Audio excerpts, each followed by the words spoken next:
पियाज, जायखौ जों सामब्राम गोजा होननानैबो बुङो। सामब्राम गोजाखौ निरामिस जायै न'नि ओंखाम संग्रायाव बांसिनै मोननाय जायो। सामब्राम गोजाखौ ओंख्रि संनायाव बाहायनायजों लोगोसे सालाद महरै जानायावबो बाहायनाय जायो।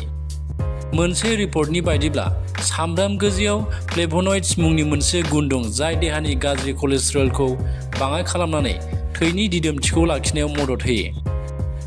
भिटामिन सीखौ गोथां सामब्राम गोजायाव गोबां बिबाङाव मोननाय जायो, जाय बेराम होबथानो हानाय गोहोखौ गोख्रों खालामो आरो देहाखौ बेरामफोरनिफ्राय रैखा खालामो।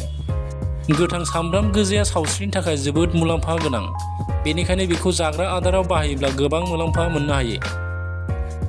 जुदि नोंथाङा सानफ्रोमबो गोथां सामब्राम गोजा जायो, अब्ला बेयो नोंथांखौ गोबां बेमारफोरनिफ्राय रैखा खालामनायाव मदद होयो।